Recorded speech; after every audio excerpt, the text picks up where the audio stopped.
Welcome to Slingshot Fever. So today we're going to talk more about hunting. Another video that you don't need to really watch, but you definitely want to listen to. Stay watching for this first part.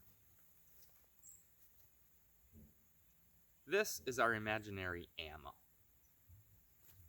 What happens with gravity when we shoot horizontally? Where is the gravity coming from? It's at a 90 degree. It's straight down.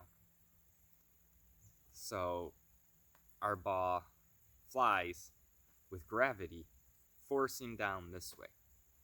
What happens when we change our shot angle? Now, I want to thank Brandon. On the last video, he brought this up, and I had already been thinking about doing a second part and how to incorporate this. And through his comments, I had some ideas, so thank you very much, Brandon.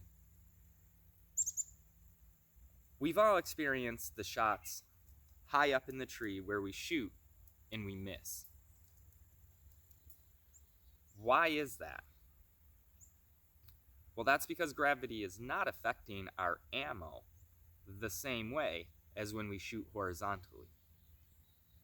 The gravity coming at a 90 degree horizontally compared to the upward angle, it's forcing it, depending on the angle of course, more or less straight down.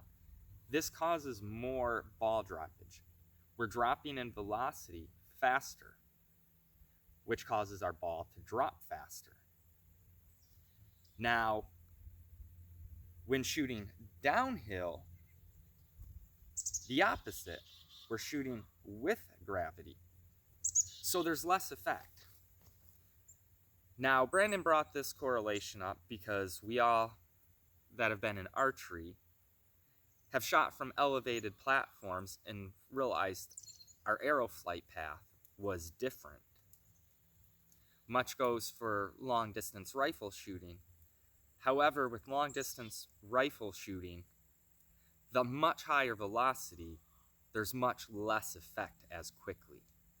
When you have a bullet traveling, 3,000 feet per second versus us shooting a ball that's bigger around in diameter at 300 feet per second, we see the effects a lot faster.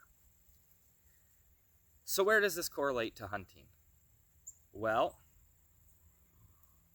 back to the ping pong ball. You want to be able to hit that target at where you'll be in the field.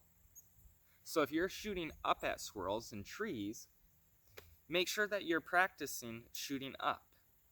Now, I don't see any that are within reach, but little pine cones in the trees,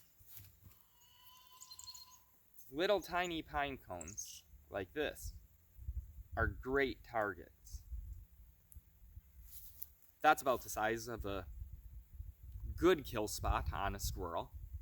Then of course, there are these bigger pine cones that are squirrel head size.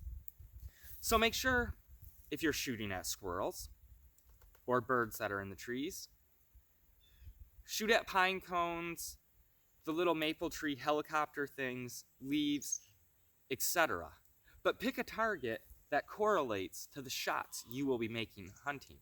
And remember, try to keep it ping pong ball size. You want to keep your target adequate and realistic for what you will be hunting with.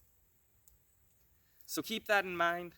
I hope that helps some of you guys out with the understanding of the effects of gravity on your ammo and what's going on. I've heard from many people, I can keep a group this big, and then I shoot at a target on the ground, and I'm missing. That's that elevation change. So if hunting, remember, lots of practice at the angles you'll be using hunting. If you're in a hilly region, probably means doing some downward angle shots as well as upward. So keep that in mind. If you haven't seen the first video, link in the description, card at the end so you can click that. But do lots of practice. Thank you much. Be sure to like, share, and subscribe if you enjoyed this content. And as always, shoot safe, shoot straight, and God bless.